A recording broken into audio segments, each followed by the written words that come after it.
Hello students, welcome to my YouTube channel. हम class 9th की science कर रहे हैं। आज हम साइंस का एक बिल्कुल न्यू चैप्टर शुरू करने जा रहे हैं, chapter number 5, the fundamental unit of life. तो फंडामेंटल का मतलब होता है बिल्कुल बेसिक, यूनिट का मतलब होता है इकाई, लाइफ का मतलब जीवन।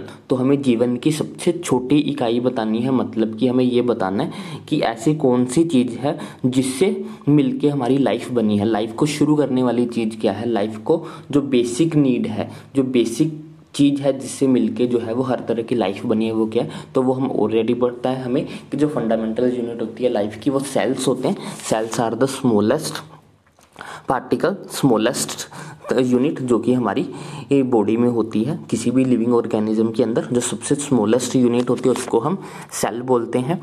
तो इसके बारे में जो है हम 8th क्लास में भी पढ़ चुके हैं। मैंने जो है वो 8th क्लास के सेल स्ट्रक्चर एंड फंक्शन पे जो है वो पूरी कंप्लीट वीडियो बनाई है। अगर आप चाहो तो आप उसको भी एक बार जाके देख सकते हो, तो इससे जो है वो आप थोड़े अच्छे से समझ पाओगे इस चैप्टर को। तो अगर हम बात करें बिल्कुल फंडामेंटल यूनिट की, तो ऐसी फंडामेंटल का मतलब बिल्कुल ऐसी बेसिक चीज़, बिल्कुल स्मॉलेस्ट यूनिट जिससे मिलके हमारी लाइफ बनी है। जैसे कि अगर मैं आपको बोलूँ कि आपको पिज़्ज़ा बनाना है, तो पिज़्ज़ा बनाने के लिए मैं आपको टॉपिंग दे दूँ, उसके ऊपर जो है चीज़ डालना है वो दे दूँ, पिज़्ज़ा सॉस दे दूँ, सारी इंग्रेडिएंट जो आपको प्रोवाइड कर दूँ और बोलूँ कि आप जो है वो पिज़्ज़ा बना लो, तो आप पिज़्ज़ा तब तक नहीं बना सकते जब तक कि आप पिज़्ज़ा का बेस ना बनाओ। तो सबसे पहले आपको पिज़्ज़ा बेस चाहिए होगा। जब तक पिज़्ज़ा बेस नहीं होगा तब तक उसके ऊपर आप उसके ऊपर आप टॉपिंग कर ही नहीं पाओगे। तो अगर आप पिज़्ज़ा बनाने चाहते हो तो आपके लिए सबसे बेसिक चीज़ जो है वो पिज़्ज़ा बेस है। ऊपर की चीज़ें अगर मिस भी हो जाएंगी तो चल जाएंगे, हो जाए। आपके पास कॉर्न नहीं है तो आप कुछ और डाल लोगे, आपके पास चीज़ नहीं है तो आप कुछ और उसकी जगह पे यूज़ कर सकते हैं। तो ऊपर की जो टॉपिंग है वो अल्टरनेटिव है, उसमें से हम चीज़ें डाल भी सकते हैं, नहीं भी डाल सकते हैं, वो हमारी मर्जी होगी। लेकिन जो पिज़्ज़ा का बेस होगा वो नेसेसरी है, वो होना ही चाहिए। अगर वो नहीं होगा तो पिज़्ज़ा नहीं बनेगा।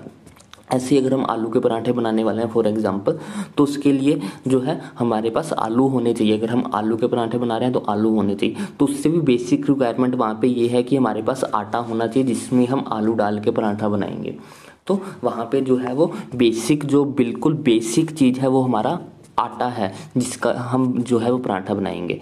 तो अगर हमारे पास वो मान लो कि हमारे पास आलू तो प्रेजेंट है लेकिन हमारे पास आटा ही नहीं है, तो आलू कहाँ डालेंगे और कैसे हम पराठा बनाएंगे। तो वहाँ पे जो हमारी बेसिक रिक्वायरमेंट जो है वो हमारी आटा है। सिमिलर जब हम पिज़्ज़ा बना रहे हैं तब हमारी बेसिक रिक्वायरमेंट जो है वो पिज़्ज़ा बेस है, जो हमें चाहिए।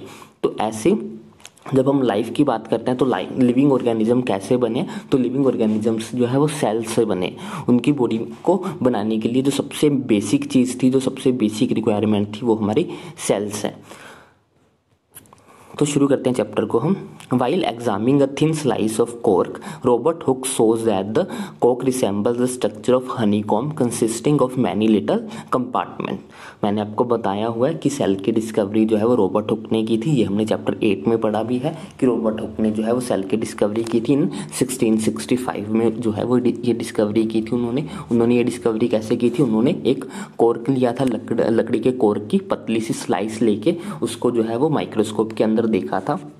तो उन्होंने देखा कि जो ये उसके अंदर जो स्ट्रक्चर हमें नज़र आ रहा था वो हनी कॉम्ब की तरह, मतलब कि जो मधुमक्खियों का छत्ता होता है उसकी तरह जो है वो हमें नज़र आ रहा था। जैसे मधुमक्खियों के छत्ते में छोटे छोटे कंपार्टमेंट बने होते हैं, छोटे छोटे डिब्बे से बने होते हैं, वैसे ही जो है वो हमारे जो हमने कॉर्क लिया था उसके अंदर भी सेम हमें ऐसा ही स्ट्रक्चर दिखाई दे रहा था। उसके अंदर छोटे छोटे जो है वो डिब्बे नज़र आ रहे थे। यहाँ पे कंपार्टमेंट का मतलब छोटे छोटे कमरे नज़र आ रहे हैं, छोटे छोटे जो है वो उसमें चीज़ें नज़र आ रही हैं, होल्स छोटे छोटे। Cork is a substance which comes from the bark of a tree. जो कॉर्क क्या है वो लकड़ी, हमें पेड़ों से मिलता है, लकड़ी का बना होता है। This was in the year 1665 when the hook made this chance observation through a self design microscope. ये जो है वो 1665 का टाइम था जब रॉबर्ट हुक ने जो है ये ऑब्जर्वेशन की थी। उन्होंने ये ऑब्जर्वेशन जो है वो अपने द्वारा बनाई गई माइक्रोस्कोप से ही की थी, जो कि ज़्यादा पावरफुल नहीं थी, इसलिए वो हमें इसके बारे में ज़्यादा डिटेल नहीं दे पाए थे। उन्होंने बस हमें यही बताया था कि सेल्स जो है वो छोटे छोटे रूम्स जैसे होते हैं, जैसे कि मधुमक्खियों के छत्ते में छोटे छोटे रूम्स होते हैं, वैसे ही हर बॉडी के अंदर जो है वो छोटे छोटे रूम्स होते हैं जिनको हम सेल्स बोल देते हैं। Robert Hooke called these boxes cells. Robert Hooke ने जो है वो इन बॉक्सेस को, छोटे छोटे कंपार्टमेंट को जो है वो सेल्स का नाम दिया। Cells is a Latin word for a little room. जो सेल है वो लेटिन लैंग्वेज का एक वर्ड है, लेटिन एक हमारे पास लैंग्वेज है, उसका जो है एक वर्ड है सेल, जिसका मतलब होता है छोटे छोटे कमरे। This may be seen to be very small and insignificant incident but is very important in the history of science।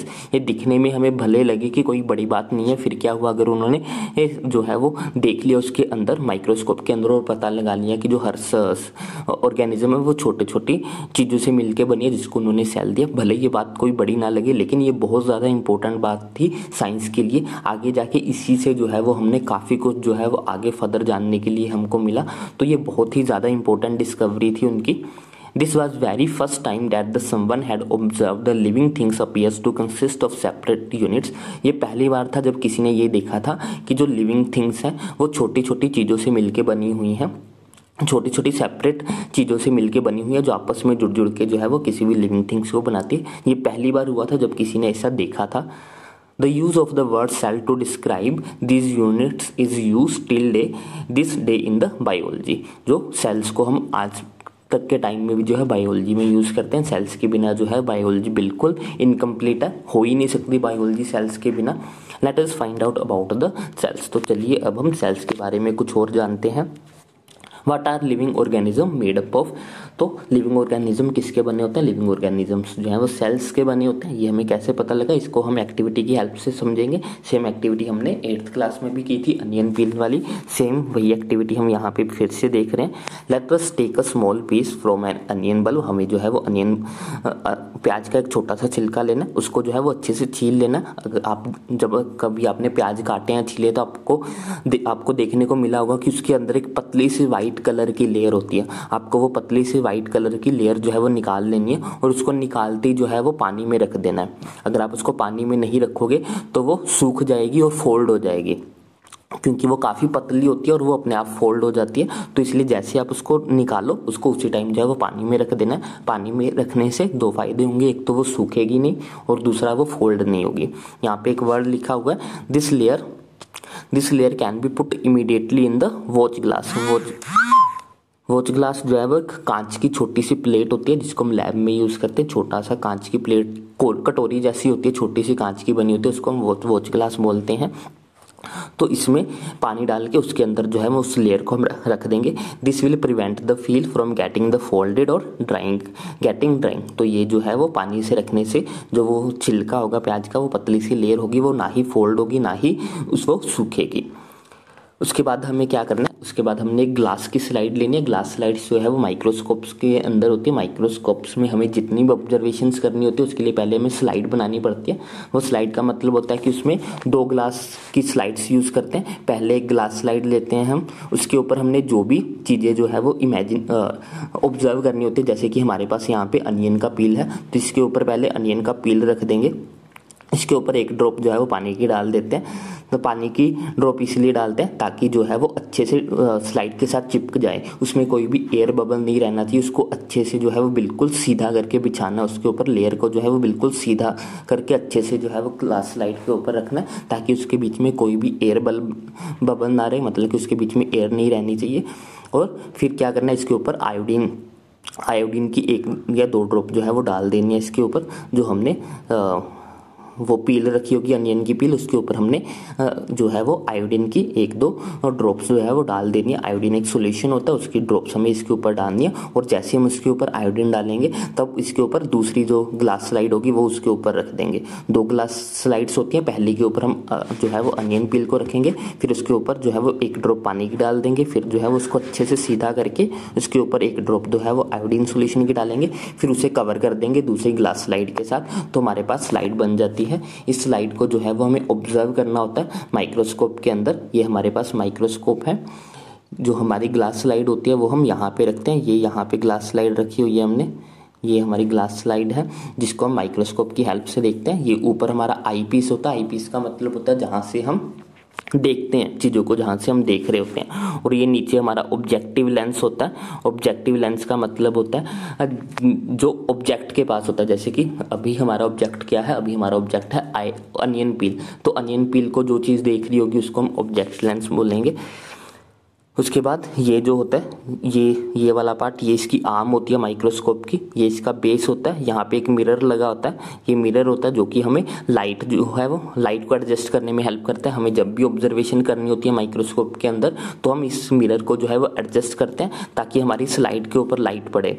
यहाँ जो हम जहाँ पे हमने यहाँ पे स्लाइड रखी हुई है, यहाँ पे जब स्लाइड रखी हुई है तो स्लाइड के नीचे होल होता है, उस होल पे हमने लाइट को ऐसे एडजस्ट, इस मिरर को ऐसे एडजस्ट करना होता है कि लाइट जो है वो रिफ्लेक्ट के उस होल के ऊपर पड़े। यहाँ पे आपको ये होल दिखाई दे रहा होगा छोटा सा, तो ये होल जो है वो इस होल से हमें लाइट पड़ती है स्लाइड के ऊपर, तो जिसको एडजस्ट करने के लिए मिरर लगा होता है। यहाँ से जो है हम इसको एडजस्टमेंट कर सकते हैं, ऊपर नीचे कर सकते हैं, जैसे भी हमें इसको एडजस्ट करना होता है वो कर लेते हैं हम। तो ग्लास स्लाइड जब हम बन जाती है हमारे पास, तो हमें इसको माइक्रोस्कोप के अंदर रख के ऑब्जर्व करना होता है।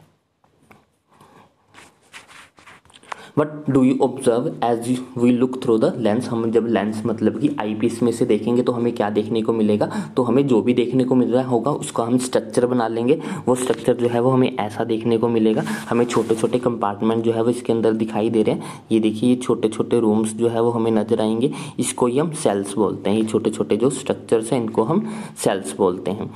आप जितने मर्जी बड़ी अनियन पील ले लो, जितना मर्जी छोटी अनियन पील ले लो, सब में जो है वो हमें ऐसे ही स्ट्रक्चर देखने को मिलेगा।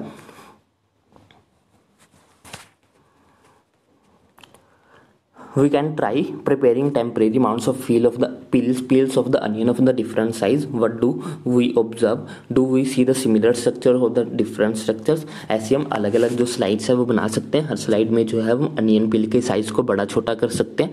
तो हमें देखने को ये मिलेगा कि हम साइज जितना मर्जी बड़ा ले लें अनियन पील का, या जितना मर्जी छोटा ले लें, लेकिन सब में जो है वो हमें सेम स्ट्रक्चर ही देखने को मिलेगा।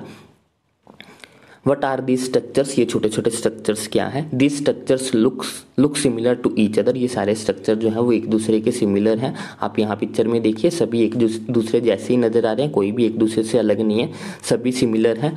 Together they form a big structure like the onion bulb. सभी जो है वो एक साथ मिलके जो है वो एक बड़ा स्ट्रक्चर बनाते हैं जिसको हम अनियन बल्ब बोलते हैं, मतलब कि अनियन का छिलका बोलते हैं। We find from this activity that onion bulbs of the different size have similar small structures visible under the microscope. इस एक्टिविटी से हमें ये भी पता लगे कि अगर हम अनियन बल्ब का डिफरेंट साइज यूज करते हैं फिर भी जो है वो हमें सेम सिमिलर जो है वो स्मॉल स्ट्रक्चर ही दिखाई देते हैं माइक्रोस्कोप के अंदर।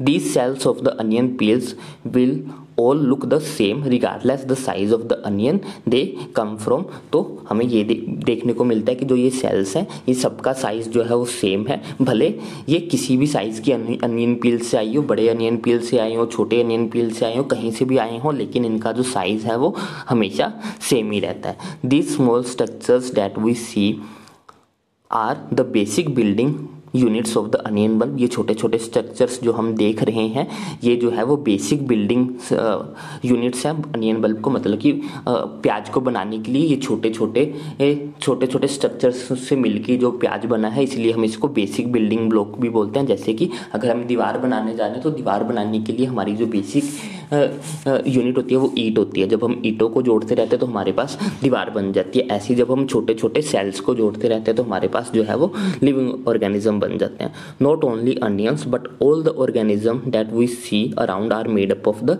सेल्स। ऐसा नहीं है कि सिर्फ प्याज का छिलका ही जो है वो सेल्स से बना होता है। हमारे आसपास हम जितने भी लिविंग थिंग्स देख रहे हैं, हमारे आसपास जितनी भी लिविंग चीज़ें हैं वो सारी की सारी जो है वो सेल्स की ही बनी होती है। However there are also single cells that live on the earth. इसके अलावा कुछ ऐसे सिंगल सेल्स भी हैं जो कि हमारी धरती पे मिलते हैं और सर्वाइव भी करते हैं, जिंदा भी रहते हैं। सिंगल सेल सिर्फ अकेले सेल्स ही होते हैं जो कि हमारे जिंदा रहते हैं। आप कमेंट में जरूर लिखना कि आपको उनके नाम पता है या नहीं पता, क्योंकि हमने जो है ये 8th में अच्छे से पढ़ा हुआ है इनके बारे में, सिंगल सेल स्ट्रक्चर्स के बारे में। आगे हमारे पास कुछ एक्स्ट्रा इन्फॉर्मेशन है सेल्स की डिस्कवरी के बारे में। Cells were first discovered by the Robert Hooke in 1665। जो सेल्स की डिस्कवरी सबसे पहले हुई थी वो 1665 में जो है वो रॉबर्ट हुक ने की थी। He observe the cells in a cork slice with the help of primitive microscope. उन्होंने जो है वो एक माइक्रोस्कोप की हेल्प से कॉर्क की स्लाइस को जो है वो माइक्रोस्कोप में ऑब्जर्व किया था और जिससे उनको सेल्स मिले थे देखने को। परमिटिव का मतलब होता है बहुत ही साधारण सी माइक्रोस्कोप थी, ज़्यादा पावरफुल नहीं थी। उसके बाद Leeuwenhoek with the improved microscope discover the living cells in the pond water for the first time. मैंने आपको ये भी बताया था क्लास 8th में कि जो रॉबर्ट हुक ने डिस्कवरी की थी सेल्स की, वो सारे के सारे डेड सेल थे, क्योंकि उन्होंने कॉर्क को यूज़ किया था जो कि उस टाइम तक सूख चुकी थी लकड़ी, और सूखने के कारण उसके अंदर जितने भी सेल्स थे वो सारे के सारे मर चुके थे। तो मैंने आपको ये बताया हुआ है कि रॉबर्ट हुक ने जो डिस्कवरी की थी सेल्स की, वो सारे के सारे सेल्स जो थे वो डेड थे। उसके बाद लेवन हुक ने 1664 में पहली बार जो है वो लिविंग सेल्स की डिस्कवरी की थी। उन्होंने जो है वो इम्प्रूव माइक्रोस्कोप यूज़ किया था, मतलब कि थोड़ा अच्छा क्वालिटी का माइक्रोस्कोप यूज़ किया था, क्योंकि जैसे जैसे हमारे पास टेक्नोलॉजी आई वैसे वैसे हमारे माइक्रोस्कोप जो है वो अच्छे होते चले गए, जिसके कारण हम और ज़्यादा अच्छे से जो है वो स्टडी कर सकते थे। तो 1674 में लेवन हुक ने जो है वो पहली बार पानी के अंदर जो है वो लिविंग सेल्स की डिस्कवरी की थी। It was Robert Brown in 1831 who discovered the nucleus in the cells। और सेल के अंदर न्यूक्लियस की डिस्कवरी जो है वो 1831 में रॉबर्ट ब्राउन ने की थी।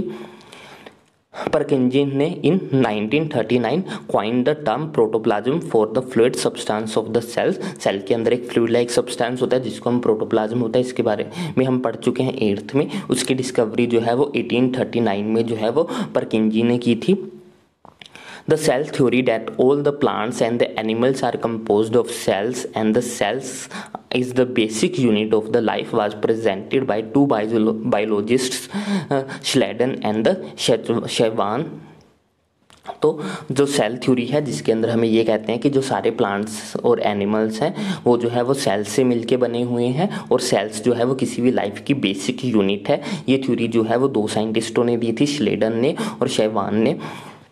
The cell theory was further explained by the Virchow by suggesting that all the cells arise from the pre-existing cells। उसके बाद इस थ्योरी को आगे एक्सप्लेन करते हुए ये बताया गया कि जो हर सेल है वो आगे पहले किसी ना किसी सेल से जो है वो डेवलप होके बना है।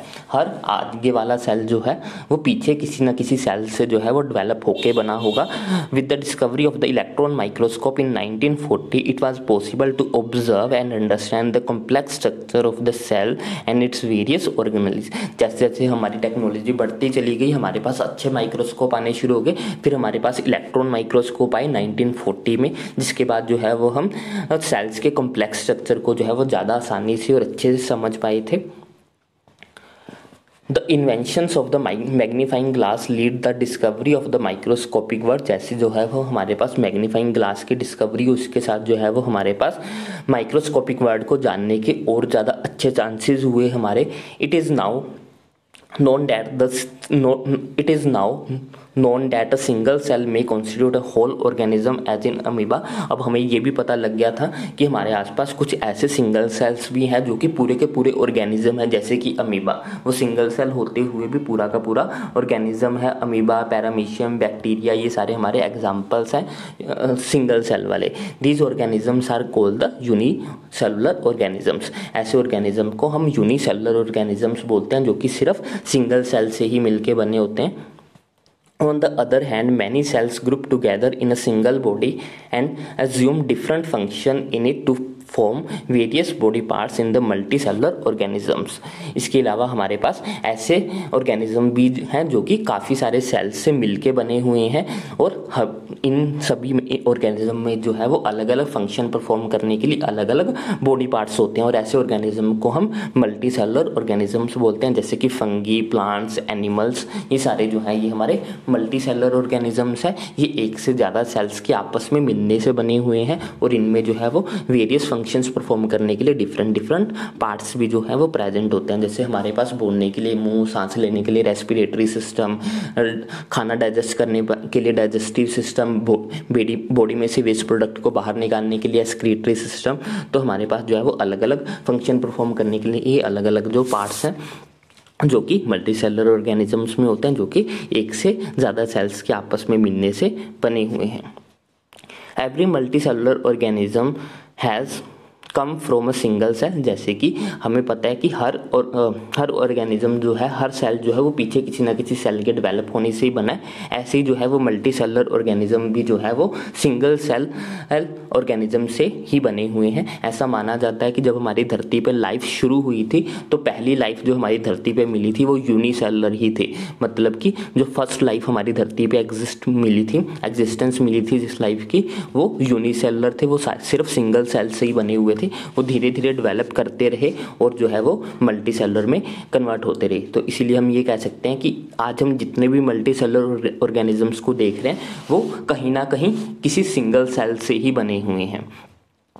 Cells divide to produce cells of their own kind. All cells does come from the pre-existing cells. हर सेल जो है वो डिवाइड करता है और ज़्यादा अपनी तरह के और ज़्यादा सेल बनाने के लिए। सेल्स जो है वो अपने आप को डिवाइड करते रहते हैं अपने जैसे और सेल्स बनाने के लिए, जिसके कारण हर सेल जो है वो पीछे किसी ना किसी सेल से आया हुआ है।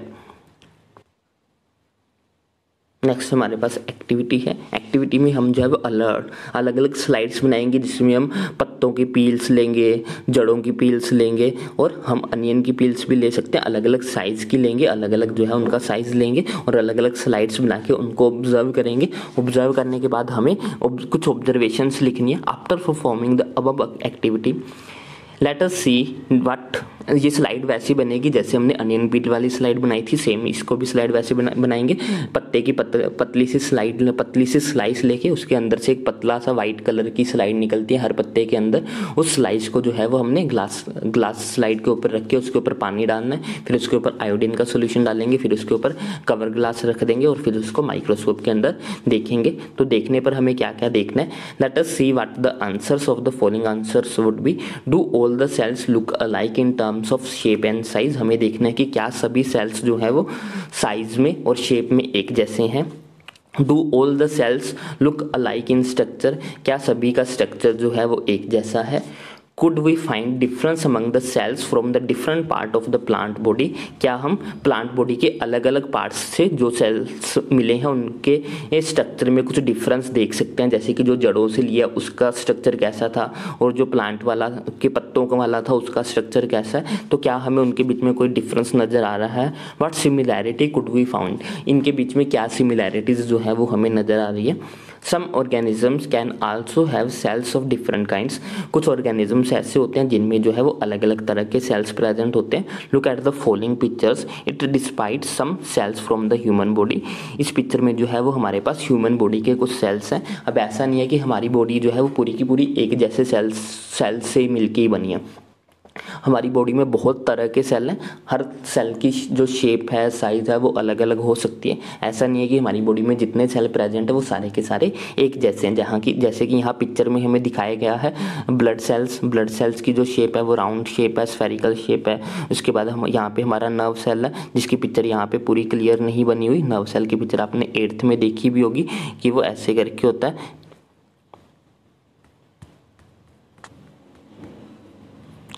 तो नर्व सेल जो है वो ऐसा होता है हमारे पास। उसके बाद जो है वो हमारे पास यहाँ पे ओवम आ गया। ओवम का स्ट्रक्चर भी हमने देखा हुआ है 8th क्लास में। ये हमारा बोन सेल आ गया। बोन सेल का ऐसा होता है। स्पर्म का स्ट्रक्चर हमने देखा हुआ है। ये हमारे फ्लैट सेल्स हैं जो कि हमारी बॉडी में मिलते हैं। तो हमारी बॉडी में जो है वो अलग अलग टाइप के सेल्स मिलते हैं। अलग अलग शेप हो सकती है, उनके अलग अलग साइज हो सकता है। The shape and the size of the cells are related to the specific function they perform. किसी भी सेल की जो शेप और साइज होती है वो इस बात पे डिपेंड करती है कि वो कैसा फंक्शन परफॉर्म करता है। जैसा उसका फंक्शन होगा वैसी उसकी जो है वो शेप बन जाती है। तो किसी भी सेल की शेप और साइज जो है वो इस बात से डिपेंड करती है कि उसके फंक्शन कैसे हैं। Some cells like the amoeba have the changing shape. कुछ सेल्स ऐसे हैं जैसे कि अमीबा, हमें पता है कि वो सिंगल सेल ही है। अब वो सिंगल सेल होते हुए भी अपनी शेप को लगातार चेंज कर लेता है। अमीबा जो है वो है बस चेंजिंग शेप। उसकी जो शेप होती है वो फिक्स नहीं होती, वो जो है वो इरेगुलर शेप को फॉलो करता है। In some cells the cell shape could be more और लेस फिक्स्ड। कईयों में होता है कि उसकी शेप जो है वो काफ़ी हद तक फिक्स होती है, जैसे कि हमारे नर्व सेल हो गए, नर्व सेल की जो शेप होती है वो टिपिकल शेप है, ऐसी ही शेप रहती है, उसकी शेप जो है वो चेंज नहीं होती। Every living cell has a capacity to perform certain basic functions that are characteristics of living forms. हमारे आसपास जितनी भी लिविंग चीज़ें हैं वो कुछ ना कुछ जो है बेसिक फंक्शंस परफॉर्म करते हैं, जो कि उनके जिंदा रहने को भी दर्शाती हैं। How does a living cell perform these basic functions, कैसे जो है वो लिविंग सेल्स ऐसी बेसिक फंक्शंस को परफॉर्म करते हैं। We know that there is a division of labour in multicellular organism such as human beings. हमें पता है कि जैसे कि हमारी बॉडी है उसमें जो है वो हर काम करने के लिए काफ़ी ज़्यादा डिवीज़न होती है, हर पार्ट जो है वो अलग अलग चीज़ें करने के लिए बना होता है। This means that the different parts of the human body perform the different functions. इसका मतलब यही है कि हमारी बॉडी में अलग अलग कामों को करने के लिए अलग अलग बॉडी पार्ट्स हैं, मतलब कि हर पार्ट जो है वो डिवाइड हुआ है, डिवीज़न हुई है कि किसने कौन से पार्ट ने कौन सा काम करना है। The human body has heart to pump blood. Human body के पास दिल है जो कि खून को पंप करने का काम करता है। A stomach to digest the food and so on. पेट है जिसमें हम खाना पचाते हैं। Similarly division of labour is also seen and within a single cell in many cases. कई बार ऐसा होता है कि जो सिंगल सेल स्ट्रक्चर्स होते हैं उनके अंदर भी जो है वो ये काम बटा होता है कि कौन से पार्ट ने कौन सा काम करना है। In fact each such cell has got certain specific component within known as the cell organelles। हर सेल के अंदर जो है वो कुछ ना कुछ स्पेसिफिक कंपोनेंट्स होते हैं, मतलब कि उसके अंदर कुछ ना कुछ चीज़ें होती हैं जिनको हम सेल ऑर्गेनेलिज बोलते हैं। Each kind of cell organelle perform a special function. और जो हर तरह की सेल ऑर्गेनेली होती है वो हर तरह एक जो है वो स्पेशल फंक्शन को परफॉर्म करती है। हर तरह की एक तरह की सेल ऑर्गेनेली जो है वो एक तरह का स्पेसिफिक काम ही करेगी, उसके अलावा वो काम नहीं करती है कोई और। Such as making new materials in the cell, clearing up the waste material from the cell and so on. जैसे कि उसको साफ करना, सेल को साफ करना, उसके वेस्ट प्रोडक्ट को सेल में से बाहर निकालना, ऐसे बहुत सारे काम है जो सेल ऑर्गेनेलिज के द्वारा किए जाते हैं। A cell is able to live and perform all its function because of these organelles. Cell जो है वो जिंदा रह पाता है और अपनी सभी बेसिक फंक्शन जो है वो कर पाता है सेल ऑर्गेनेलिज के कारण। अगर उसके अंदर सेल ऑर्गेनेलिज नहीं होंगी तो ये जो है सेल जो है वो अपने बेसिक फंक्शंस नहीं कर पाएंगे, जिसके कारण जो है उसके लिए जिंदा रहना मुश्किल हो जाएगा। These organelles together constitute the basic unit called the cell। ये सारे सेल ऑर्गेनेल्स जो है वो आपस में मिलके जो है वो एक बेसिक यूनिट बनाते हैं जिसको हम सेल बोलते हैं। It is interesting that the cells are found to have the same organelles no matter what their function is और what organism they are found.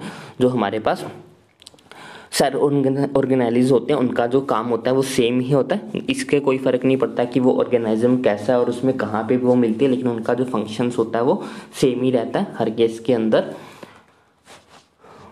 तो नेक्स्ट है हमारे पास what is a cell made up of, what is the structure of the organisation of cell. तो ये हम next video lecture में करेंगे। आज के लिए बस इतना ही। आई होप आपको यहाँ तक जो है ये अच्छे से समझ में आया होगा। अगर आपको कोई भी डाउट हो तो आप कमेंट सेक्शन में लिख सकते हो। अगर आपको वीडियो अच्छी लगी तो इसको लाइक करें, शेयर करें, चैनल को सब्सक्राइब करें। Thanks for watching, bye bye, take care.